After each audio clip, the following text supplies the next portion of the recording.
नमस्कार दोस्तों, जैसा कि आप जानते हैं कि पहला सुख का जो दूसरा वेबिनार हुआ था, उसके दौरान निवेदिता जी हमारे साथ थीं। एक रिनाउंड साइकोलॉजिस्ट हैं और उन्होंने हमारे कई प्रश्नों के उत्तर उस सेशन में भी दिए थे दोस्तों। कई सारे मुद्दों पे बात हुई थी। ये जो वेबिनार है, ये लॉन्ग वेबिनार है। हम कुछ आप ही के द्वारा पूछे गए ज्वलंत मुद्दे आज उठाएंगे और आशा करेंगे कि निवेदिता जी उनको एड्रेस करें और इन सारे जो भी पर्टिनेंट प्रॉब्लम्स हैं हमारी जिंदगी में, हम डेली बेसिस पे जिनके साथ जूझते हैं, हम उसका कुछ आंसर लेके जाएं। तो बहुत बहुत वेलकम आपका निवेदिता कि आपने अपना समय दिया, बहुत बहुमूल्य। नमस्कार एंड थैंक यू आदि, थैंक यू। निवेदिता, हमारे पास आज 6 टॉपिक्स हैं जिन पे हम लोग बात करना चाह रहे हैं आपसे। तो पहला तो एक बहुत कॉमन टॉपिक है, क्योंकि हम आपका लिंक्डइन पे प्रोफाइल देख रहे थे, आप 100 से ज्यादा स्कूल्स के साथ, बच्चों के साथ आप इंटरैक्ट कर चुके हैं। और आप जानते ही हैं कि आजकल ये जो यंगस्टर्स हैं, इनमें देखा जा रहा है कि कई बार पेरेंट्स को पता भी नहीं चलता कि वो ड्रग्स लेने लग जाते हैं। जी, और बहुत हाई लेवल के ड्रग्स तो नहीं, पर ये जो इजीली अवेलेबल हो जाते हैं उनको किसी भी पान की थड़ी पे, या कोई उनका पीयर होता है, वो थोड़ा हाइक लेने के चक्कर में उसको लेने लग जाते हैं और उसमें एडिक्टिव भी हो जाते हैं।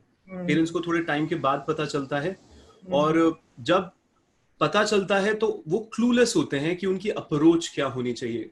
वो सोचते हैं, एकदम से डॉक्टर के पास भागते हैं, डॉक्टर भी कुछ दवाइयां दे देता है, पर वो जो साइकोलॉजिकल इफेक्ट होता है बच्चे का, उसको कई बार चेंज नहीं कर पाता डॉक्टर। क्लिनिकली हो सकता है थोड़े समय के लिए तो उसको सप्रेस कर दिया जाता है, पर लॉन्ग टर्म पे क्या अप्रोच रहनी चाहिए पेरेंट्स की, ये हम आपसे जानना चाहेंगे। यहाँ मैं कुछ अलग अलग चीजें अभी बोलती हूँ, जिससे कि हमें पूरी चीज एक कॉम्प्रिहेंसिव वे में समझ पाए हम। पहली चीज तो ये कि जहां तक एडोलेसेंस का सवाल है, this is an age of experimentation. ये एक उनका उम्र ही होता है जब वो रिस्क लेते हैं, एक्सपेरिमेंट करते हैं। और जैसा कि आपने बताया कि ये अब बहुत ही इजीली अवेलेबल हो गई है ये चीज, तो नेचुरल है कि फिर जब कोई चीज इजीली अवेलेबल है और वो साइको एक्टिव जितने सब्सटेंस होते हैं वो बहुत ही हाईली एडिक्टिव होते हैं, हाईली एडिक्टिव। सो उससे वो डोपामिन जाता है ब्रेन में, and that makes you feel really good. I mean it's high. Plus this is also an age जब हम अपने पेयर से ज्यादा इन्फ्लुएंस होते हैं। हम अपने अथॉरिटी फिगर से या पेरेंट्स से या केयर गिवर से कहीं ज्यादा हम अपने पेयर ग्रुप्स के इन्फ्लुएंस में रहते हैं, और उनसे हम अपनी आइडेंटिटी ढूंढते हैं, राइट? तो ये तो हुआ इस उम्र का एक typical aspect. Now the thing is कि हर बच्चा जो इस दौड़ से गुजर रहा है वो एडिक्शन में तो नहीं पड़ता।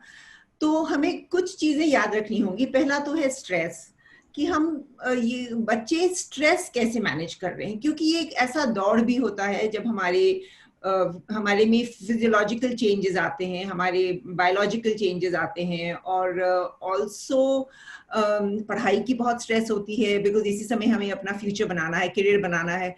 तो लोग अलग अलग तरह से कोप करते हैं स्ट्रेस से। नाउ अगर आपके कोपिंग स्किल्स अडेप्टिव हैं तो बहुत अच्छी बात है, फिर आप इस तरह की चीज पर डिपेंडेंट नहीं होंगे। बट अगर मैल अडेप्टिव या अनहेल्दी कोपिंग स्किल्स हम अपनाते हैं, तो उसमें सब्सटेंस डिपेंडेंस एक चीज होती है जो हमें अपने परेशानियों को, हमें शुरू में लगता है कि हमारी परेशानी हल्की हो गई, हमारी परेशानी दूर चली गई, और व्हाटएवर, राइट? दूसरी चीज ये है कि this is also the time जब लोगों का सेल्फ एस्टीम बन रहा होता है, और self esteem comes from doing something that is challenging for you, doing something that is difficult for you. और इस समय जो बच्चे डिफिकल्ट चैलेंजिंग चीज जैसे पढ़ाई, आई मीन आमतौर पर पढ़ाई हो, स्पोर्ट्स हो, ये सारी चीजें चलती रहती है बच्चे की जिंदगी में, और उससे अगर भागता है बच्चा, स्पेशली पढ़ाई से, तो सेल्फ एस्टीम काफी हद तक गिर जाता है बच्चों का। देन बट ऑल्सो क्योंकि ये एक दौड़ है जब आप चाहते हैं कि लोग आपको वैसी पॉजिटिव नजर से देखें, then we start taking pride in negativity फिर हम ऐसी चीजें करने लगते हैं जिससे कि बाकी जो हमारे पेयर हैं वो बोलेंगे वाह ये तो ये भी करता है, ये तो वो कर लेता है, इसमें तो हिम्मत देखो, ये तो पेरेंट्स को बेवकूफ बनाकर अब यहाँ भी ड्रग्स भी बेच रहा है या खरीद रहा है या ला रहा है एटसेट्रा। तो जहां तक माँ बाप का सवाल है, प्लीज रिमेंबर ये जो एक जर्नी है from use to harmful use to dependence, ये 3 स्टेज होता है। यूज टू हार्मफुल यूज बहुत जल्दी हम तय कर लेते हैं, and then the next step also. तो इससे पहले कि हम हार्मफुल यूज में जाएं, जहां पर when it's harmful for the user as well as harmful for others, दोनों के जान पर खतरा हो सकता है। you can harm people in your environment by maybe an accident or whatever, if you're driving or if you're drinking. So it's very, very important for parents to be vigilant. सतर्क रहना बहुत जरूरी है। माँ बाप आजकल सोचते हैं कि नहीं, हम बच्चों की प्राइवेसी बहुत जरूरी है, हम उनके कमरों को कैसे चेक करें। अगर बच्चा आपको ये इंडिकेशन दे रहा है कि कोई चीज ठीक नहीं है, कुछ सही नहीं है, you have every right to check their bag, their pockets, their room, everything. Their freedom stops where your rights as a parent begins, because end of the day बच्चे आपकी जिम्मेदारी हैं, आपकी वो जिम्मेवारी है, और इट्स वेरी इंपॉर्टेंट कि you exercise your parental right and your parental authority.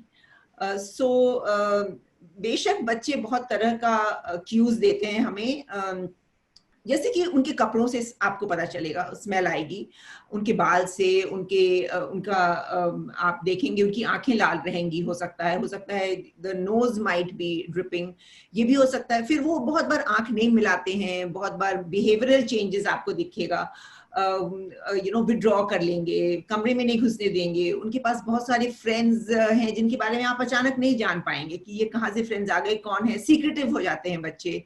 जहां तक खाने पीने का सवाल है, हो सकता है ड्रग से थोड़ा एपेटाइट कम जाता है. और ये गलत सोच है कि केवल लड़के कर रहे हैं, लड़के लड़कियां दोनों कर रहे हैं.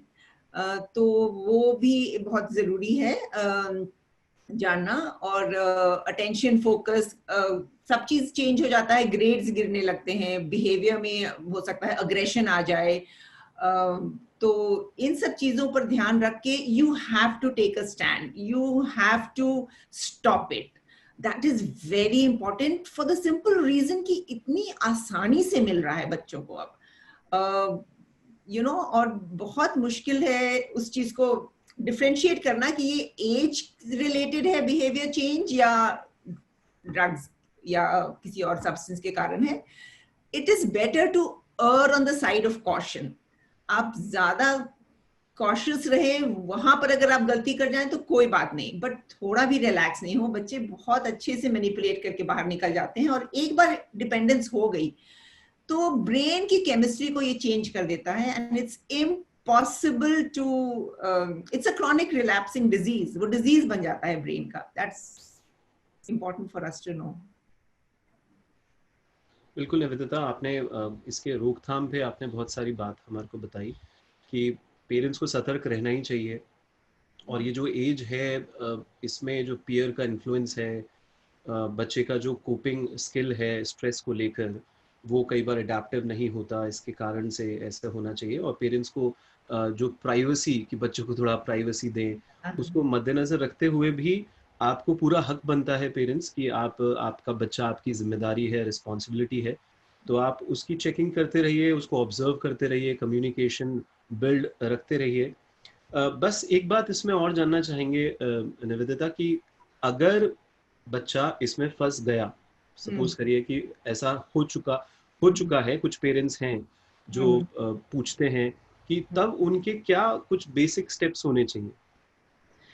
देखिए, अगर फंस गया है, मतलब अगर वो डिपेंडेंट हो गया है, और तो नशा मुक्ति केंद्र छोड़कर और कोई उपाय नहीं है. काउंसलिंग, जहां तक काउंसलिंग का सवाल है, the counsellor has to have training in de addiction. ऐसे काउंसलिंग से नहीं चलता है. इसकी काउंसलिंग अलग तरह की होती है, इसके स्टेजेस होते हैं काउंसलिंग के. There is a pre contemplation stage, contemplation stage, there is a preparation, action and then maintenance stage. 5 stages होते हैं काउंसलिंग के। जो जिसकी ट्रेनिंग है इस काउंसलिंग में वही इस काउंसलिंग को कर सकता है, कोई आम काउंसलर नहीं कर सकता, पहली बात। दूसरी चीज, इसमें मेडिकल ट्रीटमेंट की बहुत जरूरत है, क्योंकि शुरू में हमें जो डिटॉक्स करना पड़ता है that has to be medically managed. क्योंकि आपको ये जानना बहुत जरूरी है कि जैसे कोकेन है, कोकेन का ओवरडोज कैन बी फेटल, वो जानलेवा हो सकता है। अल्कोहल का विड्रॉल भी जानलेवा हो सकता है। अगर अचानक आप सोचें कि कोई जो अल्कोहल डिपेंडेंट है, अचानक उसका हम कम कर दें अल्कोहल, तो वो इतनी आसान चीज नहीं है, वो जानलेवा हो सकता है। It has to be managed by a medical psychiatrist, a doctor, and not any doctor but a psychiatrist who's trained in de-addiction. तो उसके बाद की जो स्टेज होती है, after the detox is over, 1 week या 14 days depending on the case, उसके बाद फिर हम काउंसलिंग करते हैं उसकी। तो इसे ऐसे मामूली तरीके से नहीं लेना है। It is a chronically relapsing disease, world wide it is considered a disease, और वो रिलैप्स होता है इसमें। और उसमें आपको समझना है कि लैप्स और रिलैप्स में फर्क है। लैप्स इज अ चूक हो गई तो ठीक है, फिर वो वापस वापस सही रास्ते पर आ सकता है, but it's very very important to go to the right professional and seek help. बिल्कुल। तो पेरेंट्स, जैसा कि निवेदिता ने कहा कि ये बेहद इम्पॉर्टेंट है कि ये क्रॉनिक डिजीज़ है। ये बिल्कुल रिसर्च में प्रूव है कि ये क्रॉनिक डिजीज़ है, तो इसको लाइटली मत लीजिए। अगर आपको ऐसा कुछ दिखता है बच्चों के अंदर, तो सबसे पहली बात तो प्रोफेशनल जो काउंसलर्स हैं, जो डी एडिक्शन के अंदर एक्सपर्टाइज करते हैं, क्योंकि इसमें स्टेजेस होती है, उसका हमें बहुत ध्यान रखना होगा।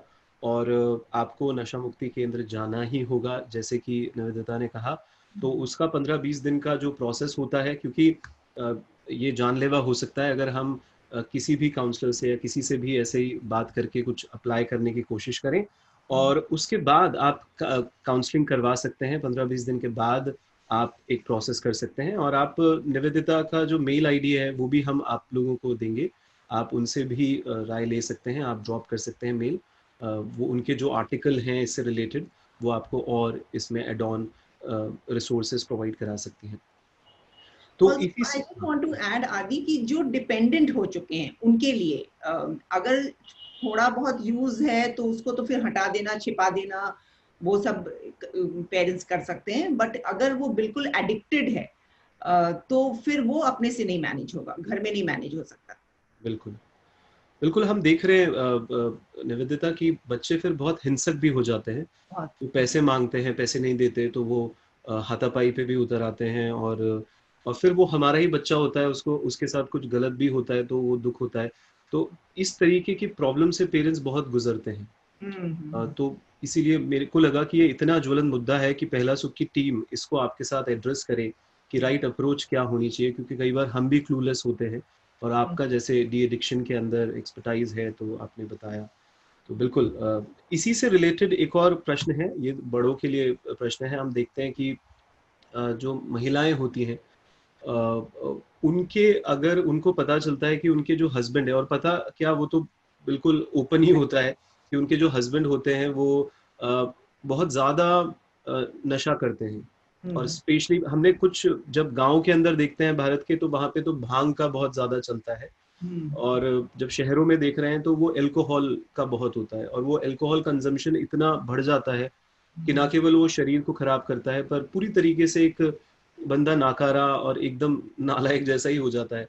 तो ऐसे उन वाइफ्स को क्या आप राय देंगे कि अगर वो इस तरीके के किसी इंसान से जूझ रही हैं, वो अपने पति से ऐसे जूझ रही हैं, तो आपको क्या लगता है क्या किया जा सकता है? देखिए, ये आपका सवाल बहुत जटिल है और बहुत डिफिकल्ट है, क्योंकि हमारा हमारा जो समाज है, जो वो उसमें बहुत चेंजेस आ रहे हैं, हमारी सोच में, हमारी फ्रीडम में ना। अगर आप जैसा आपने कहा गांवों में, या फिर अगर छोटे शहरों की अगर हम बात करें, तो हमारे अंदर अभी भी जो ब्लूप्रिंट है वो वही पुरानी वाली है जहाँ पर रोल्स बहुत clearly in a marriage, roles बहुत क्लियरली डिफाइंड होते हैं कि ये आपका रोल है, आप घर में रहेंगी if you are a female, आमतौर पर, या फिर अगर आप नौकरी भी कर रही हैं तो उस तरह की नौकरी नहीं कर रही हैं जहाँ मेल, जिस तरह के आप मेल मेंबर्स कर रहे हैं, और basically bread earner is the male member. तो जो पावर स्ट्रक्चर है वो बहुत अलग होता है, डायनामिक्स बहुत इम्बैलेंस होता है पावर में। तो वहां पर मुझे ये बोलना कि औरतों को कुछ करना चाहिए, वो क्या कर सकती हैं? कोई तरह के कॉन्सिक्वेंसेस आप बिल्ड कर ही नहीं सकते, क्योंकि अब्यूज और वायलेंस और डोमेस्टिक वायलेंस की हम कितने केसेस देखते हैं। एंड फॉरगेट अबाउट छोटे शहर, इवन इन बिग शहर्स, यू नो, मैं आज ही किसी क्लाइंट से बात करी थी जिनका कहना था कि वो बहुत ही अगली मैरिज में फंसी हुई हैं। She is in her 60s, proper professional working person, but she said मुझे नहीं पता मैं क्यों नहीं निकल पा रही हूँ। और पूरे सेशन के बाद उन्होंने बोला कि किसी से बताइएगा मत, कि you know, because it's a known face. तो ये एक डिलेमा, ये एक इंटरनल संघर्ष चलता रहता है जो जेंडर रिलेटेड है औरतों के बीच, और उसका बहुत फायदा उठा लेते हैं men, because they are physical build तो ज्यादा स्ट्रांग होता ही है ना मेन का, तो नेचुरली फिर वो डर जाती हैं औरतें। तो जहां तक क्या कर सकती है का सवाल है, पहली चीज तो ट्रिगर्स आइडेंटिफाई करना बहुत जरूरी है कि वो कौन सी चीज है जिससे वो ट्रिगर्ड ऑफ हो जाते हैं। जैसे बहुत बार होता है कि किसी एक गली या नुक्कड़ से गए तो वहां पर क्योंकि कोई बैठकर बेच रहा है या कोई वहां बैठकर नशा कर रहा है या पिए हुए है, तो उससे वो हमारे जहन में भी वो ये आ जाता है, ख्याल आ जाता है कि हम भी ये कर सकते हैं। तो वो एक ट्रिगर है। अगर किसी तरह की परेशानी है, कोई तरह का प्रॉब्लम है, जो से फॉर एग्जांपल अब salary towards the end of the month salary खत्म हो रहा है और फिर प्रेशर्स हैं, सबके फीस देने हैं, ये करना है वो करना है, तो उस समय भी एक ट्रिगर है। लोग सोचते हैं कि हम नशा कर लें तो उससे हमें शायद कुछ सुकून मिले। Different different types of triggers लोगों को आइडेंटिफाई करने की जरूरत है कि किससे ये इंसान ट्रिगर्ड ऑफ होता है। So that is the first thing. Second thing, please you should not take it personally. इसे पर्सनली लेने लगती हैं लोग कि अगर तुम मुझसे प्यार करते तो तुम ऐसा नहीं करते। It is, you know, you must remember it is not like that. और बहुत बार लोग ब्लेम भी, अब सेल्फ ब्लेम में पड़ जाते हैं। The husband says very often कि तुम्हारे चलते मैं पीता हूँ, किसी के चलते कोई नहीं पीता। So don't take self blame. वो कहने की बात है, क्योंकि जैसा मैंने कहा कि इसमें बहुत चीजें इन्वॉल्व हैं, पूरी ब्रेन केमिस्ट्री चेंज हो जाती है। There are things like withdrawal. जब विड्रॉल होने लगता है तो इंसान नहीं रोक पाता अपने आप को, क्योंकि वो केमिकल बैलेंस में इम्बैलेंसेस आ जाते हैं।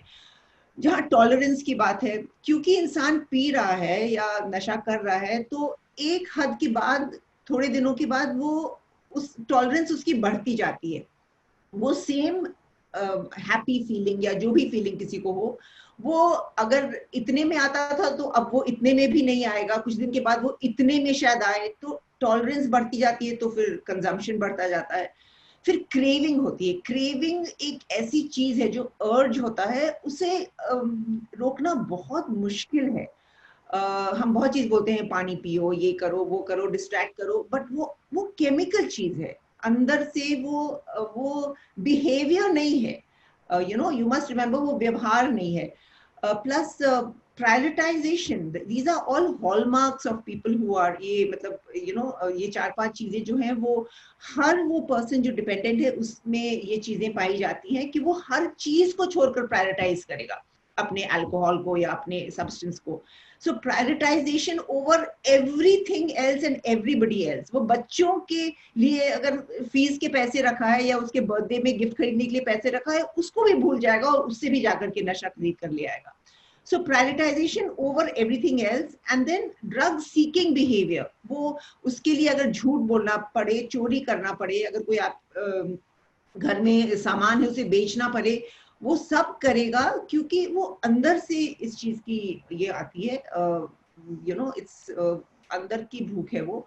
सो हम कहते हैं कि उनको let them hit rock bottom. मतलब ये फिर वही एक प्रॉब्लम ये आ जाती है ना कि हम समाज में रहते हैं, फिर हमें लगता है कि उसमें सामाजिक कंपल्शन है, हमारे ऊपर प्रेशर्स हैं कि लोग क्या कहेंगे, या परिवार वाले जान गए तो पड़ोसी क्या कहेंगे। बट जब तक वो इंसान बिल्कुल ही, अगर लगता है, डर है आपको कि वो गिरकर पीकर नशा करके गली में गिरे हुए पाए जाएंगे, तो होने दीजिए। तभी वो इंसान वापस अपने आप को ट्रीटमेंट के लिए ले जाने को तैयार होता है। नहीं तो बहुत मुश्किल है। वो रॉक बॉटम बहुत जरूरी है। फिर of course you have alcoholic anonymous है, या नार्कोटिक्स एनोनिमस है, या बाकी नशा मुक्ति केंद्र हैं, बहुत ही हेल्पफुल होते हैं ये केंद्र। बहुत अच्छा काम हो रहा है इन केंद्रों में। तो अच्छे वाले को देखकर you will have to seek help. बिल्कुल, बहुत ही क्लियरली आपने समझाया कि ये एक मानसिकता है, और ये बहुत विचित्र सी मानसिकता है कि जो महिलाएं होती हैं वो बाय डिफ़ॉल्ट कुछ एरियाज़ में अभी भी देखा गया है कि वो असहाय सी महसूस करती हैं। इवन तो वो अपनी प्रोफेशनल लाइफ में भी आगे चली जाती है, पर वो जिस एक सोसाइटी के अंदर पली बड़ी हैं, उनका जिस तरीके से माइंड को अडैप्ट करवा दिया गया है, तो उस वजह से वो उतना स्ट्रांगली वो उसके खिलाफ रिवोल्ट भी नहीं कर पाती। और वो जो आपने कहा कि वो रॉक बॉटम है, उसको उसको प्रॉपरली इम्प्लीमेंट नहीं कर पाती। पर ये बहुत ज़रूरी है दोस्तों, आप सभी हमें सुन रहे हैं, इस बात का बहुत ध्यान रखिए कि ट्रिगर्स को पहचानिए। जैसे हम बंदूक की गोली दबाते हैं, ट्रिगर दबाते हैं तो गोली निकलती है, ऐसे ही ये जो एडिक्शंस होते हैं ये भी ट्रिगर बेस्ड होते हैं कि वो कौन से क्यों हैं, जिसको देखकर एक इंसान उस एक पर्टिकुलर रूटीन में फंस रहा है, वो उसको उसको वो चीज़ पाने की उत्सुकता हो जाती है। तो उस पे हम लोग थोड़ा सा अवेयर होके चीज़ों को कर सकते हैं। और ये ध्यान रखिए कि शुरुआती दौर में ही अगर हम लोग इस पे काम कर लें, तो वो जो लेवल है प्रायोरिटाइजेशन का कि बच्चे की स्कूल की फीस भी चुरा कर जो ड्रिंक करते हैं लोग, वहाँ तक नहीं पहुँचेंगे। पर आपको, महिलाओं को थोड़ा स्ट्रांग होना होगा, आपको स्ट्रांगली इस पर काम करना चाहिए, नहीं तो ये बहुत आगे तक चला जाता है, जैसे कि निवेदिता ने हमें बताया। और पर्सनली बिल्कुल मत लीजिए, ध्यान रखिए ये आपकी वजह से नहीं है। वो स्टोरीज बनाएंगे, बहानेबाजी करेंगे, वो ड्रामा करेंगे, उस ड्रामे में मत फंसिए। आप अपने दिमाग में क्लैरिटी रखिए, because clarity is the power. तो बहुत बहुत धन्यवाद निवेदिता, आपने इतना अच्छा इसके बारे में बताया। जैसे कि आप कपल रिलेशनशिप्स के अंदर निवेदिता इतने सालों से काम कर रही हैं, बहुत सारे कपल हैं जो आपसे राय लेते हैं, और ये बड़ा नेचुरल सा क्वेश्चन है, ये सबकी जिंदगी में किसी ना किसी दौर में वो इससे जूझते हैं कि राइट। जो पहली बात तो कुछ किताबों में हम पढ़ते हैं कि ये जो मैरिज का कॉन्सेप्ट है ये इतना प्रैक्टिकल कॉन्सेप्ट नहीं है। इस पे भी आप थोड़ा सा विचार रखिएगा अपना। पर क्योंकि सोसाइटी चलानी होती है तो एक मैरिज का कॉन्सेप्ट लाया गया। अब क्योंकि ये एक मैंडेटरी प्रोसेस है तो ज्यादातर लोग इसके अंदर जाते हैं, और थोड़े समय के बाद ही वो कहीं ना कहीं एक रिपल्सिवनेस में आ जाते हैं। और हम कितने सारे कपल को देखते हैं कि वो बस एक छत के नीचे, और भारत के अंदर तो आप ज्यादातर देखेंगे कि इतनी जल्दी डिवोर्स या तलाक तक लोग पहुंचते नहीं हैं, वो उसको झेलते हैं, बहुत लंबे अंतराल तक उसको झेलते रहते हैं। और ये शादी के कुछ सालों बाद, कई बार कुछ महीनों बाद ही चालू हो जाता है। तो ऐसे प्रोसेसेस में क्या करना चाहिए, क्या आप राय देंगे कि अगर कोई भी कपल जो हमें सुन रहा है वो इस रिपल्शन से जूझ रहा है शादी के अंदर कुछ महीनों के बाद?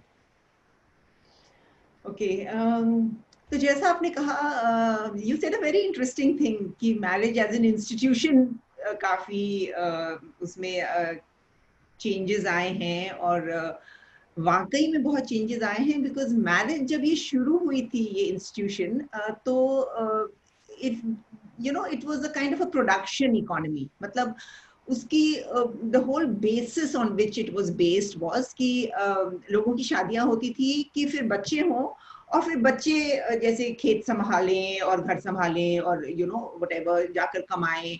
तो उस समय लोगों को बहुत बच्चे होते थे, क्योंकि फिर वो कुछ तो बचते नहीं थे, इसलिए भी बहुत बच्चे होते थे। और कुछ बिकॉज लोगों के पास वो हमारा एग्रेरियन इकोनॉमी है, तो हम सब लोगों के पास खेत होते हैं, जमीन होता है, तो उसे देखने चलाने के लिए So that's how it started. और roles बहुत clearly defined थे, that women stayed at home and men worked outside the house. But over a period of time अब क्या हो गया है कि हम मैरिज में अपने सोलमेट को ढूंढते हैं, कि हमारे लिए वो हम एक सोलमेट ढूंढ रहे हैं, जो पहले एक्चुअली हम धर्म और स्पिरिचुअलिज्म में देखते थे कि अगर जब हम एक बार भगवान के पास जाएंगे तो गॉड इज माय सोलमेट, या you know, so now we look for a soulmate inside our marriage. तो that is something which has totally changed.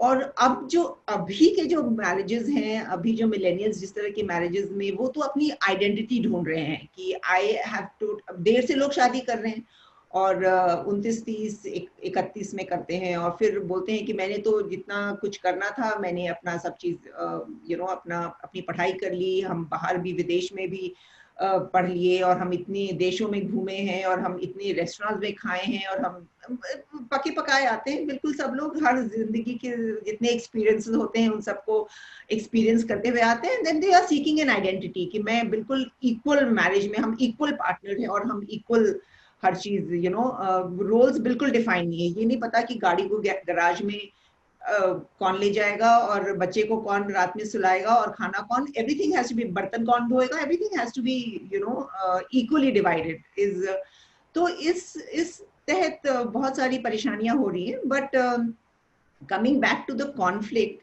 देखिए कॉन्फ्लिक्ट बहुत कॉमन है, and conflict is not unhealthy, conflict is healthy, you know. और अगर बहुत जोर की भी लड़ाई हो तो कोई प्रॉब्लम नहीं है.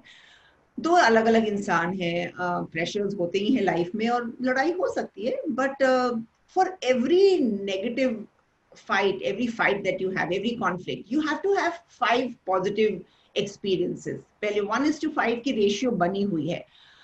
You have to, and then you have to see after a conflict कि उसका repair किस तरह से करते हैं लोग आपस में. Do they get into a repair mode, या do they then sulk in their own spaces? That is very important. The repair process has to be in place. देखिए जिसको भी प्रॉब्लम हो रही है मैरिज में, there are 3 things you have to remember. Firstly, you know, certainty is a big enemy for any kind of change. अगर आप एकदम सर्टेन है कि आई एम राइट, लाइक वो पिछले हमारे वेबिनार में राज ने भी कहा था, you can either be right or you can be married. तो आप हो सकता है बेशक सही हो, but sometimes it's, you know, easier to kind of let go कि मैं सही हूँ. You can just, you know, it's important to be wise. दूसरी चीज ये है कि अगर आपको परेशानी हो रही है तो बदलाव आपको ही लाना होगा, because problem is yours, right? दूसरे बंदे को कुछ उससे परेशानी नहीं हो रही है तो वो बदलाव नहीं लाएंगे. It's very difficult to change another person, impossible to change them. But remember, we are all parts of an interdependent whole. तो हम इतना interdependent हैं कि कोई एक part change हो तो उस दूसरे में बर्ताव आना ही है, you know. तो don't think कि मैं ही क्यों करूं, आप कर रहे हैं या कर रही है तो दूसरा करेगा ही करेगा.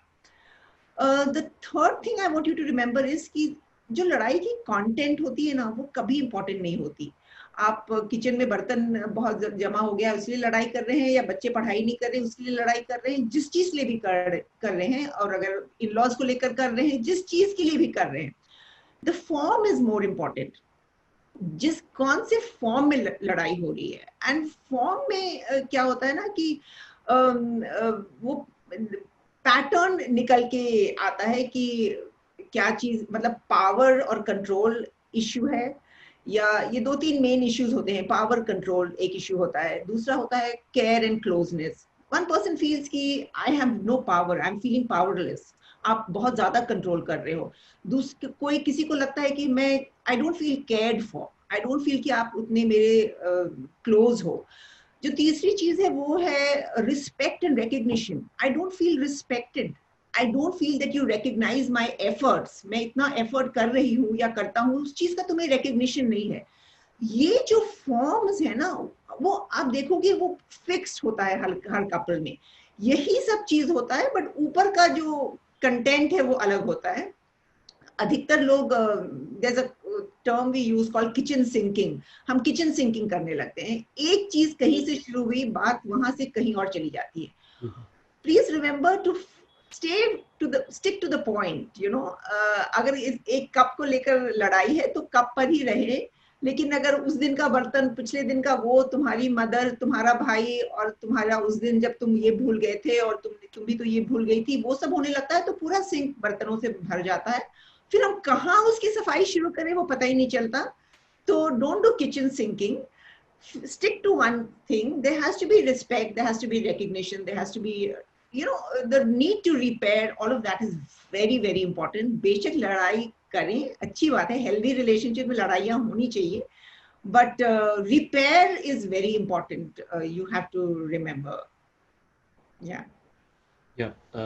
So thank you so much. आपने जैसे क्लियरली बताया, और यही शायद लोगों के अंदर जो कपल है वो बेसिक्स को अगर समझ लें, दिमाग के अंदर थोड़ा फोकस करें कि it's about the power, it's about the care and it's about the respect, कि ये तीन चीज़ें के इर्द गिर्द ही हमारे कई बार कुछ कॉन्फ्लिक्ट्स बिल्डअप होते हैं, और समय के साथ साथ वो एक किचन सिंकिंग के लेवल तक भी चले जाते हैं। तो आप दोस्तों जो भी आप सुन रहे हैं, आप पहली बात तो कॉन्फ्लिक्ट्स को इतना एग्जैजरेट मत करिए। जैसे निवेदिता कह रही हैं कि कॉन्फ्लिक्ट्स हेल्दी हैं, होता रहता है, कई बार मन मुटाव भी होता रहता है, इसको नॉर्मल लीजिए। पर ये जो इंटरडिपेंडेंसी है इसको समझिए, हमारा अकेले चलेगा नहीं, लगता है हमें कि चल जाएगा, बट ये जो हम सोशल एनिमल्स हैं, एक दूसरे का सहयोग से, एक दूसरे के साथ से हम और आगे बढ़ सकते हैं। पर रिपेयर करते रहिए, रिपेयर का बहुत ध्यान रखना ज़रूरी है, और कोई भी कॉन्फ्लिक्ट होता है तो पॉइंट पे बने रहिए, दैट रियली हेल्प्स। तो बहुत अच्छी तरीके से, हाँ sorry, I wanted to add was, एक और चीज, इसमें तो बहुत सारी कॉन्सेप्ट्स हैं, पर अभी एक और चीज ख्याल आ रहा है, this is the attribution error. उसमें क्या होता है कि अगर हमें डिनर के लिए मिलना है अपने हस्बैंड से, अपनी वाइफ से, अगर देर हो गई किसी को, तो हम दूसरे बंदे को कहेंगे कि इफ आई एम लेट, ऐसे वो सिचुएशनल है, मैं तो ट्रैफिक में फंस गई थी, but if the other person is late, ये तो कैरेक्टर रिलेटेड है, कि ये तुम्हारा तो, तुम तो केयर करते नहीं हो, तुम्हें तो होना, हमें, तुम तो हमेशा लेट होते हो। So, you know, for me it's situational, for the other person is characterological, so that is very very important कि attribution सही करना चाहिए, you know, that's very, उसके उसके उस behavior को behavior रहने दे, उसके character को मत बीच में बता दें। तो बिल्कुल ध्यान रखिए दोस्तों, एक छोटा सा कोई बिहेवियर होता है, और अगर हम उसकी पर्सनालिटी पे ही प्रश्न चिन्ह लगा रहे हैं तो उस पर थोड़ा सा ध्यान दीजिए। और ये बहुत ही अच्छा कॉन्सेप्ट है एट्रीब्यूशन एरर, इसको समझिए दोस्तों। आप, मुझे लगता है कि इन बातों से निश्चित ही आपका जो अभी स्टेटस है रिलेशनशिप का वो और बेहतर होगा। तो मैं बस निवेदिता ये चाहूँगा कि ये जो एक परसेप्शन है सोलमेट का, जो आपने बात चालू करी थी, तो क्या इसको रखना चाहिए, मतलब what should be the approach? See, I think पहले क्या था ना कि हमारी जो needs थी वो a whole village used to take care of our needs. Husband का कुछ एक्सपेक्टेशंस थे, और हम क्योंकि जॉइंट फैमिलीज में भी रहते थे तो परिवारों से बहुत नजदीकी रिश्ते होते थे, तो किसी से कुछ हो गया, किसी से कुछ हो गया। Now we want all our needs to be met by this one person who is also supposed to be our soulmate, who's supposed to be our provider, who's supposed to be our best friend, who's supposed to be, you know, my travel companion, who's supposed to be the person who gives me my highs, who, you know, everything. तो इतना ज़्यादा expectation overload है एक role से, so no, I don't think you know that it's fair to have एक होती है love story, एक होती है लाइफ स्टोरी। हमारी लव स्टोरी जरूरी नहीं है कि हर बार लाइफ स्टोरी हो, लाइफ स्टोरी में अलग तरह की वैल्यूज की जरूरत होती है। Love story is all about feelings, but life story में अलग अलग तरह की वैल्यूज हैं, अलग चीज का एक हमें प्रदर्शन करना पड़ता है। तो या बिल्कुल। तो दोस्तों एक्सपेक्टेशन मैनेजमेंट रखिए, आप देखिए कहीं ओवर डोज एक्सपेक्टेशन का तो नहीं हो रहा दोनों की साइड से। अगर उसको मैनेज करके रखेंगे तो शायद लव स्टोरी बनी रहेगी, वो हिट स्टोरी नहीं बनेगी, और फीलिंग्स को फीलिंग्स तक ठीक है, पर लाइफ स्टोरी इन दोनों के डिफरेंस को समझना बहुत ज़रूरी है। बहुत ही अच्छी तरीके से आपने समझाया Nivedita, thank you so much for this. जैसे कि हम लोगों ने बताया है कि बहुत विविध एरियाज में निवेदिता काम कर रही हैं। पेरेंटिंग के अंदर भी कई सारे पेरेंट्स को रेगुलर बेसिस पे पेरेंटिंग वर्कशॉप में और परवरिश के कुछ टिप्स वो शेयर करती रहती हैं। हम ये जानना चाहेंगे, और ये तो मेरे ख्याल से सारे जितने भी पेरेंट्स हमें अभी सुन रहे हैं उनके लिए बहुत ही इम्पोर्टेंट क्वेश्चन है कि एक तो होता है सख्त हाथ और एक होता है थोड़ा नरम हाथ। तो जब बच्चों की परवरिश कर रहे हैं तो इस नरम और सख्ती के बीच का जो बैलेंस है वो कई बार क्लूलेस होते हैं पेरेंट्स, क्योंकि वो बिजी होते हैं, उनके पास इतना समय नहीं होता। अगर वो बच्चे को थोड़ा ढील देते हैं तो वो जो वैल्यू सेट है वो बिल्डअप नहीं कर पा रहे बच्चे में, और अगर वो बच्चे पे थोड़ा सख्त हो जाते हैं तो उसके सेल्फ इमेज को भी हैम्पर कर देते हैं। तो Nivedita, how you address this problem, और आपके अगर कुछ जनरल फंडामेंटल पॉइंट्स हैं जो आप हर पेरेंट्स को बताते हैं, अगर आप हमें बताएं। जी जी, देखिए हाथ तो बिल्कुल नरम होना चाहिए, बट दिल सख्त होना होगा. You know, you have to be, see, because people say कि you know unconditional love है बच्चों के लिए, हम तो बच्चों के friends हैं. All that is nonsense. आप बच्चों के लाइफ में बस एक ही pair of parents हैं, उनके पास हजारों के तादाद में दोस्त बन सकते हैं. तो you have to remember to be the parent. Also, you must remember love is a responsibility. It is a responsibility to set limits and expectations and teach the child problem solving skills to manage these limits and to meet these expectations. आप एक coaching और training role में हैं बच्चों के life में. आज की जिंदगी बहुत ही चैलेंजिंग हो गई है, और बच्चों को फिर अगर आप नहीं सिखाएंगे तो स्कूल में तो सिर्फ करिकुलम ही की जाती है ना, केवल पढ़ाई होती है.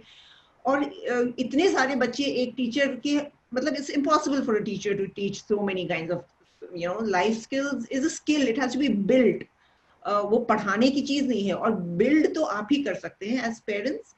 So you are a coach, you are a trainer, और जैसे कोई भी गेम में, कोई स्पोर्ट में एक कोच खड़े होकर और घंटों प्रैक्टिस करवाता है कि चलो इस एंगल से यू नो बॉलिंग हो रही है, बैट घुमाओ घुमाओ घुमाओ, या बास्केटबॉल है तो keep throwing the ball into the basket, कितनी पेशेंस के साथ वो प्रैक्टिस करवाता है.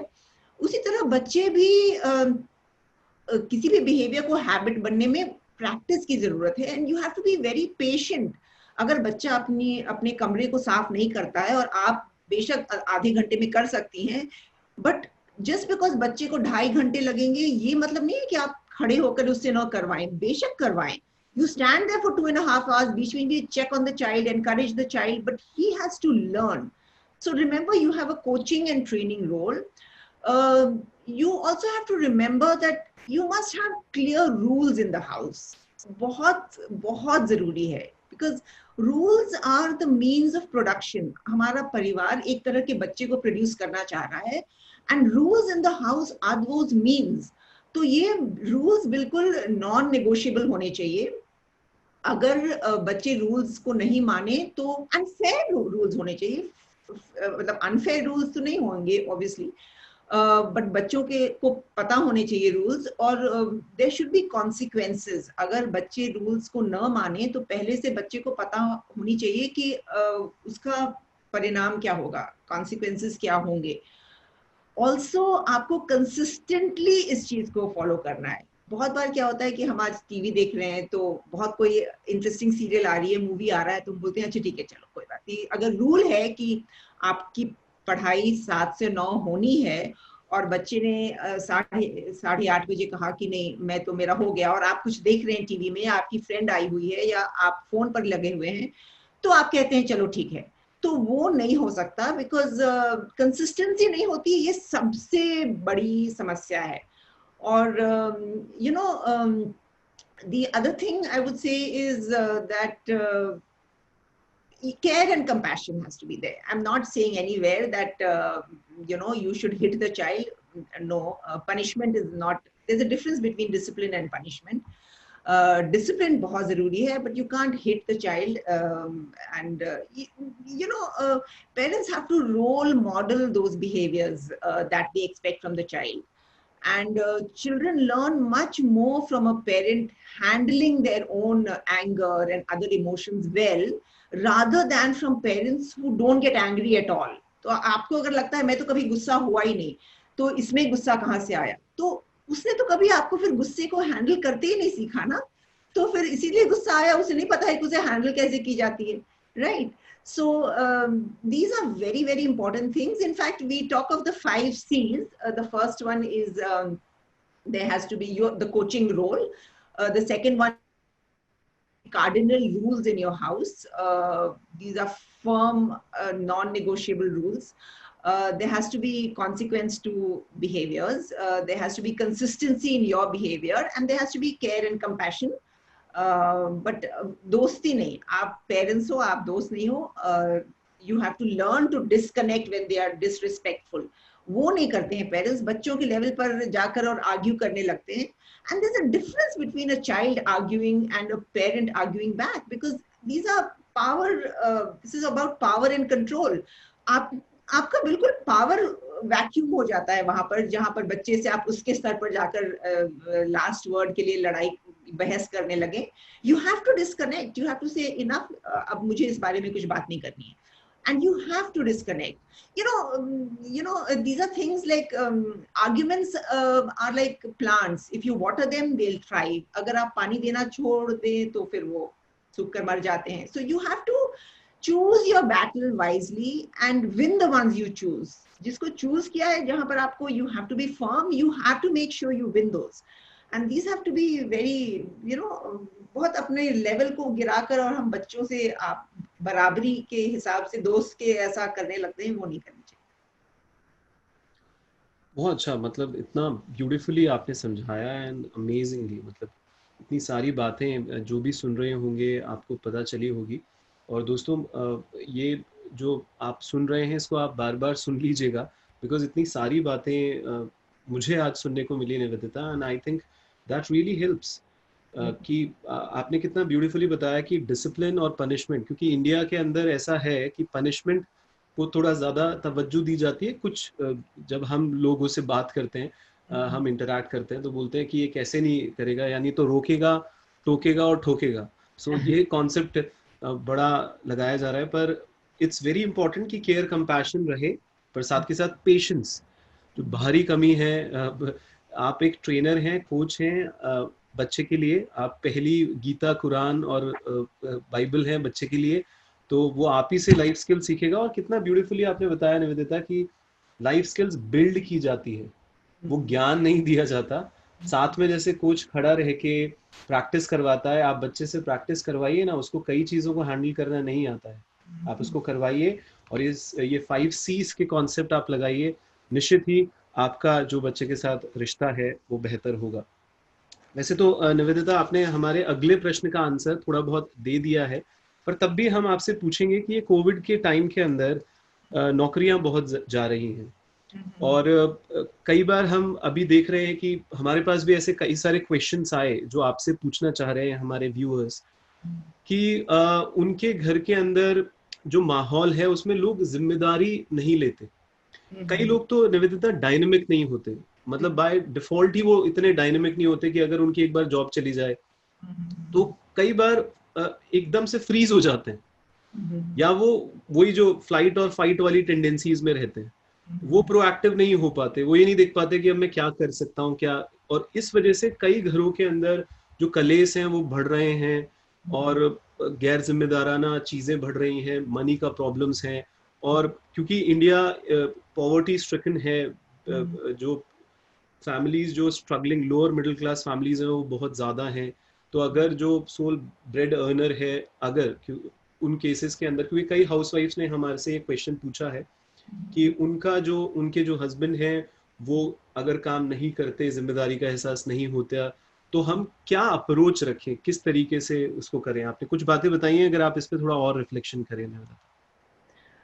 देखिए, इसमें कोई एक ऑब्जेक्टिव, एक सिंगल आंसर देना बहुत मुश्किल है, बिकॉज सबके हालात अलग होंगे, सबके कॉन्टेक्स्ट अलग होंगे. और क्यों कोई इंसान अगर नहीं प्रोएक्टिव हो रहा है तो क्या कारण है, वो मतलब एक कोई दवा हम दे करके इसकी ट्रीटमेंट नहीं कर सकते. बहुत बार बहुत सारी चीजें होती हैं, जैसे कभी कभी स्किल रिलेटेड होता है, किसी में वो स्किल नहीं है, तो उसमें स्किल बिल्ड करनी होगी, उसे वो सीखना होगा. किसी किसी में वो विल ही नहीं है, वो करने की चाहत ही नहीं है. और वो विल, जहां तक विल की सवाल है, वहां का सवाल है, वहां हम हमेशा ये देखते हैं कि कॉस्ट बेनिफिट एनालिसिस करके देखते हैं कि उसमें उसे प्राइस क्या पे करना पड़ रहा है और उसमें उसे बेनिफिट्स क्या हो रहे हैं. बहुत बार बहुत बेनिफिट्स होते हैं, जो हिडन होते हैं. So there are lot of these hidden benefits because of which people don't want to do certain things. And उसको आइडेंटिफाई, अब फॉर एग्जांपल अगर हम किसी स्टूडेंट को ले लें, राइट, अगर एक बार किसी माँ बाप ने कह दिया, दो बच्चों के बीच, दो बच्चे हैं अगर, कि ये बच्चा तो बहुत ही मेहनती है, ये तो हमेशा क्लास में फर्स्ट आता है, और दूसरा वाला ये तो नालायक है, ये तो कोई काम का नहीं है. Now the thing is the नालायक has a lot of benefits. वो देर तक टीवी देखे तो कोई उससे कुछ उम्मीद ही नहीं रखता है, वो उसके उससे तो नालायक बता दिया गया है. अगर वो बैठकर पूरी मतलब तरह से मेहनत नहीं करता, अगर वो शैतानी कर रहा है या कुछ कर रहा है, तो उसमें तो उसे बहुत बेनिफिट्स है. Child gets away with a lot of things, right. Whereas the one जो अच्छा, अगर उसे अच्छे का लेबल दे दिया गया है, in fact that's a huge burden, they have to carry that burden, कि अब क्योंकि मैं ये हूँ तो मेरे से ये सारे एक्सपेक्टेशन हैं, ये उम्मीदें हैं. तो विल में ये देखना होगा कि कहाँ पर उसे उसमें फायदा हो रहा है. बहुत बार क्या होता है कि people fear the effort and the unknown, कि हम में वो काबिलियत नहीं है. वो बहुत लो सेल्फ एस्टीम लोगों में होता है, बहुत बार वो बताते नहीं है ये चीज, और आपस अपने पर वो कॉन्फिडेंस, आत्मविश्वास नहीं होता. इस कारण से भी बहुत लोग ऐसे करते हैं. बहुत बार ये भी होता है कि प्रीवियस अटेम्प्ट्स में फेल कर गए हैं, तो उन्हें कॉन्फिडेंस इसलिए भी नहीं है कि मैं, ऐसा नहीं कि मैं दोबारा फेल कर जाऊं. बहुत बार ऐसा भी होता है कि कुछ क्लियर कट गोल्स नहीं होते हमारी लाइफ में, बिल्कुल.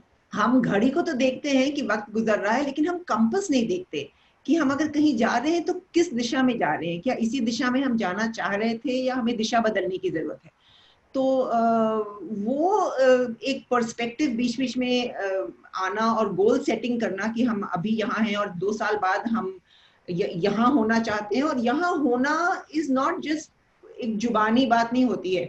जब हम वहां होंगे 2 साल बाद, तो हमारे पास वो क्या चीजें होंगी जिससे मुझे पता चलेगा कि मैं वहां हूँ, मैं वो क्या चीजें कर रहा रहूंगा, वो कौन सी चीजें प्रेजेंट होंगी मेरे लाइफ में, वो कौन सी चीज हैं जो आगे 3 साल के लिए मुझे और करने होंगे. It's very very specific, it's very very tangible, measurable, achievable, seeing your strength, seeing your deficits, achievable, realistic होने चाहिए गोल्स. बिकॉज बहुत बार क्या होता है कि अब अगर मेरे परिवार में अगर सैलरी अगर मान लीजिए 50,000 है, और मैं कहूँ कि नहीं, मैं तो जाकर के विदेश में ही अपने बच्चे को पढ़ाऊंगा, या मैं एज अ बच्चा अगर मैं कहूँ कि मैं विदेश में ही पढ़ूंगा, जहाँ पर कि पर मंथ की मान लीजिए जो भी एक्सपेंडिचर है वो हमारे एनुअल या मंथली इनकम से ज्यादा है, तो that's not a realistic goal.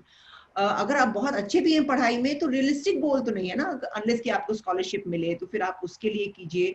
Similarly life में करियर रिलेटेड भी हमारे पास बहुत बार रियलिस्टिक गोल्स नहीं होते हैं, और मेजरेबल नहीं होते. anything that gets measured gets done. If you can't measure it, it's in your head, it's just wishful thinking. So I think these are things which are important to remember. बिल्कुल. बेहद ज़रूरी है. आपने जिन्होंने भी इस तरीके के प्रश्न पूछे हैं हमसे, आप निवेदिता ने जैसे बड़ा क्लियरली बताया, स्किल रिलेटेड या विल रिलेटेड प्रॉब्लम हो सकती है. और ये जो कॉस्ट बेनिफिट एनालिसिस है, कि कई बार जो भी वो बिहेवियर कर रहे हैं, आप थोड़ा सा ऑब्जर्व करिए, हो सकता है कोई प्लेजर मिल रहा हो उनको. हाँ, क्योंकि हम जो भी बिहेव करते हैं उसमें कोई गुड इंटेंशन होते हैं, वो उनके हिसाब से कुछ इंटेंशंस होते हैं, उसको थोड़ा पता लगाइए. और जैसे कि बताया कि क्लियर कट गोल्स हो, स्पेसिफिक हो, थोड़ा मेजर करें, थोड़ा अचीवेबल हो, रिलेवेंसी हो, उसको टाइम के अंदर अगर हम बिल्डअप करें, तो इससे बहुत फ़ायदा होगा. उसका ब्लूप्रिंट दिमाग में होना चाहिए और पुश करिए. और मेरे ख्याल से प्रयास करेंगे, जैसे अभी बच्चों के बारे में बात हो रही थी, तो कई बार बड़े भी बच्चों की तरह बिहेव करते हैं. तो अगर हम लोग पेशेंटली चीज़ों को करेंगे, हिम्मत मत हारिए. क्योंकि ये निवेदिता, हम ज़्यादातर देखते हैं कि कुछ महिलाएं बहुत जूझती हैं, और जूझती हैं तो वो बहुत आगे जाती हैं, और कुछ महिलाएं गिव अप कर देती हैं. वो बोलती हैं अब क्या करूं मैं, अब मेरे से नहीं होता, अब मैंने बहुत कर लिया. और बस यही जो उनकी एक जूझने की क्षमता कम होती है, तो उनके आसपास की चीजें बिगड़ती चली जाती हैं और बद से बदतर होती चली जाती हैं. तो मुझे लगता है कि थोड़ा जूझें. फ्रस्ट्रेशन टॉलरेंस बोलते हैं कि फ्रस्ट्रेशन टॉलरेंस लो है. हाँ, तो वो फ्रस्ट्रेशन टॉलरेंस बढ़ाने की जरूरत होती है बहुत वहाँ। जरूरी है।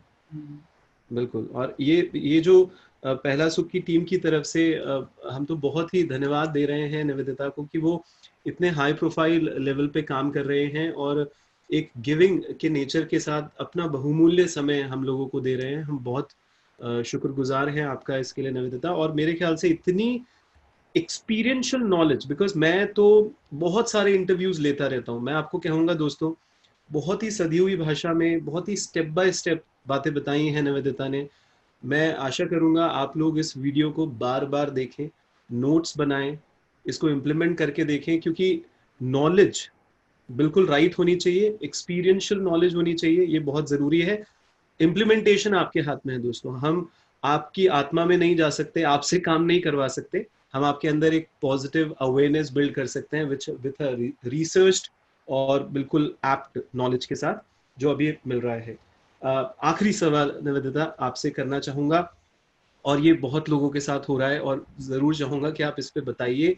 ये जो मूड फ्लक्चुएशन है, ये जो खालीपन का महसूसियत है, और अभी कोविड में ज्यादा इसको महसूस कर रहे हैं, क्योंकि इतना अगर पहले तो ऐसा होता था निवेदिता कि अगर हमारे को मन कर रहा है कि चलो ट्रैवल पे निकल जाते हैं, वो भी नहीं कर पा रहे।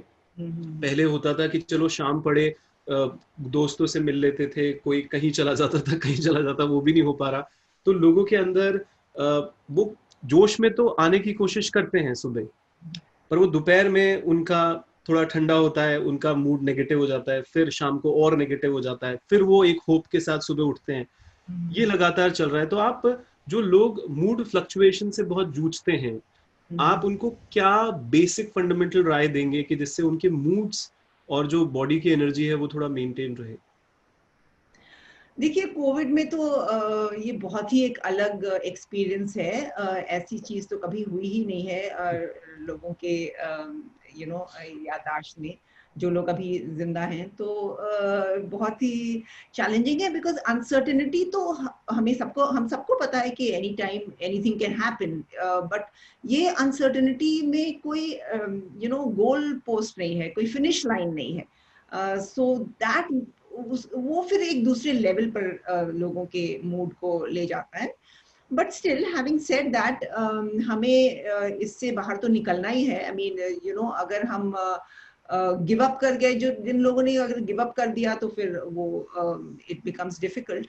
सो आई वुड से दैट क्यों चेंज होता है is because in the course of the day, देखिए, हमारे इर्द गिर्द क्या हो रहा है, हमारा जो वातावरण है, जो हमारी जो the events around us are not responsible for our mood.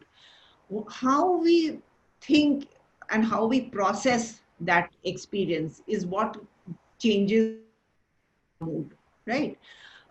So it is our thinking which is responsible. And ये चीज बहुत ही जरूरी है। जहां कोई भी नेगेटिव सोच दिमाग में आती है, और उसे हम ऑटोमेटिक नेगेटिव थॉट्स बोलते हैं, एंड्स बोलते हैं, ANT, ऑटोमेटिक नेगेटिव थॉट। और वो इतने ऑटोमेटिकली आती है कि हमें पता नहीं चलता कॉन्शियस लेवल पर, वो सबकॉन्शियस लेवल पर आकर और इमीडिएटली वो मूड में बदल जाता है, राइट? तो वो हम मूड वो एक्सपीरियंस करते हैं। So it's very important to pause and to think and reflect on what the thought was. If you start writing down, jotting down your thoughts, तो उससे पता चलता है। एंड हमारे अंदर बहुत तरह के, करीब हमारे पास 10-12 कॉग्निटिव डिस्टॉर्शंस होते हैं, सोच जो थोड़े डिस्टॉर्टेड हो जाते हैं, जिसके चलते वो सोचने का एक हमारा तरीका होता है जो डिस्टॉर्टेड होता है, जिसके चलते ये हमारे मूड्स आते हैं। तो normally the first step is to write down the thoughts. And secondly I would say, देखिए, जहां तक हैप्पीनेस का सवाल है कि किस तरह से, because end of the day हम यही चाहेंगे ना कि मूड हमेशा एक सही रहे। थोड़ा बहुत तो अंडरस्टैंडेबल है कि थोड़ी एंजाइटी अभी होनी चाहिए, जिससे कि हम सेफ अपने आप को रखें। थोड़ा डिप्रेशन तो होगा, नेचुरल है, क्योंकि नॉर्मल सिचुएशन तो है नहीं वो। एक्चुअली अगर वो सब न रहे तो वो एबनॉर्मल बात हो गई, कि जब इतनी चीजें हो रही हैं, इतने लोग की जिंदगी जा रही है, जॉब्स जा रहे हैं, इतनी मतलब इतना प्रॉब्लम्स है, तो फिर नेचुरल है कि we have to feel something, right? and it has to be a negative emotion, but it has to be a healthy negative emotion. The moment ये बहुत ज्यादा हो जाता है negative emotion, तो वो unhealthy negative emotion हो जाता है. तो उसे हम as a counselor उसको हम dial down करने में आपको help करते हैं by first identifying the thoughts, and then we work on each and every thought. तो पहले तो लिखना शुरू करें. दूसरी चीज हैप्पीनेस, 50% हैप्पीनेस जेनेटिक होती है, राइट? 10%, सिर्फ 10% happiness is because of your marital status, married life या करियर या जॉब या wealth. Only 10%, and this is a global experiment that has been done. 40% हमारे हाथ में होती है हैप्पीनेस. सो दैट एक्सप्लेन्स कि अगर किसी ने लॉटरी जीता, you know, millions of dollars या रुपीस के लॉटरी जीतने वाले भी कुछ दिन खुश रहते हैं, उसके बाद फिर देखा गया है इन डिफरेंट स्टडीज कि वो फिर आम इंसान के जैसा उनमें भी मूड फ्लक्चुएशन ये वगैरह वगैरह होता है. किसी के अगर हम देखते हैं, हम किसी बहुत बार लोगों को ये एग्जाम्पल देते हैं कि देखो उसके पैर नहीं है, उसका हाथ कटा हुआ है, उसको ये परेशानी है, वो परेशानी है, और वो फिर भी खुश है. क्योंकि 50% as I said is genetic, 10% is because of your condition उस समय, और 40% is in your hands. So you have to focus on that 40%. उसमें it's very important to build happiness. You have to have gratitude. You know, जब हम कृतज्ञ होते हैं, किसी के प्रति ग्रेटफुल होते हैं, वो ग्रैटिट्यूड से बहुत फर्क पड़ता है हमारे हैप्पीनेस के सेट पॉइंट पर. एक्चुअली हैप्पीनेस की एक सेट पॉइंट होती है. जैसे एयर कंडीशनिंग में अगर हमने एयर कंडीशनिंग का टेम्परेचर को 19 पर कर दिया तो वो सेट पॉइंट हो गया 19. अगर टेम्परेचर ज्यादा बढ़ेगा तो फिर उसे एसी फिर अपना मशीन को चालू करके उसे 19 पर लाएगा. अगर गिरा तो मशीन बंद हो जाएगा, जिससे कि फिर 19 पर हो. Happiness also has a set point, right? So you have to remember कि आपको बढ़ाने के लिए gratitude is important, optimism is very important, आशावादी होना बहुत जरूरी है. फॉरगिवनेस इज वेरी इंपॉर्टेंट, लोगों को माफ कर देना और आगे बढ़ना. भूलिए मत, अगर जरूरी, मतलब वो कभी कभी लेसन्स याद रखने के लिए भूलिए मत, लेकिन फॉरगिव करना बहुत जरूरी है. Kindness is very important, to be kind, do kind acts. Kindness is not in the head but it's in through acts. अपने खुद का हेल्थ का अपना ख्याल रखना बहुत जरूरी है. रिश्ते बहुत बहुत अहमियत रखते हैं हैप्पीनेस में. आज देखिए, किसी का पैसा, किसी की नौकरी, किसी का कुछ उतना काम नहीं आ रहा जितने कि हमारे रिश्ते काम आ रहे हैं. So that we can pick up the phone और किसी से भी हम बात कर लें तो सबको अच्छा महसूस होता है. So these are a couple of things which are very important for happiness, which you have to practice on a daily basis. Mindful होना, awareness, you know, होना, ये सारी. और लोगों से compare नहीं करना अपने आप को. हम बहुत comparison करते हैं. You know, हम अपनी life की internal insides of our life we compare to the outsides of other people's life, and we think हमारा बहुत बुरा, उनका कितना अच्छा. हर की जिंदगी वैसी है, हर को problems है, विश्वास कीजिए. So don't compare, and you have to have good healthy coping skills. Resilience बहुत जरूरी है, bounce back करना बहुत जरूरी है. So these will help, and अभी तो कोविड है तो थोड़ा तो होगा. बिल्कुल आप कह ही रहे हैं निवेदिता कि अभी कोविड है, नेचुरल है दोस्तों. नेगेटिव इमोशंस थोड़े होंगे पर हेल्दी नेगेटिव इमोशन तक ही रहने दीजिए, उसको क्रॉस मत करिए, जैसे निवेदिता हमें बता रही हैं. ANT का जो कॉन्सेप्ट बताया, ऑटोमेटिक नेगेटिव थॉट्स आते हैं, उसको थोड़ा अवेयर होके जर्नलिंग करना चालू करिए. जैसे निवेदिता कह रही है, लिखना चालू करिए दोस्तों. आपके जो थॉट पैटर्न है आपको पता चलेंगे, कौन सी चीज़ किस वजह से कैसे आपके दिमाग में आती है. और ये तो बहुत ही अच्छी आपने एक स्टडी बताई, मतलब it's very interesting and new for me also to know that कि 50% जेनेटिक है खुशियाँ, 10% ही थोड़ी बहुत अगर मैरिज, रिलेशनशिप, इन सब में कोई दिक्कत है तो, पर 40% आपके हाथ में है दोस्तों. उस पर ध्यान दीजिए भाई, फोकस करिए, आशावादी रहिए, ग्रैटिट्यूड करिए, लैक मत सोचिए आपके पास क्या नहीं है. धन्यवाद का भाव रखिए, काइंडनेस रखिए, फॉरगिवनेस रखिए, रिश्तों को अहमियत दीजिए, हेल्दी लाइफस्टाइल, माइंडफुलनेस, कंपैरिजन और रेजिलेंस.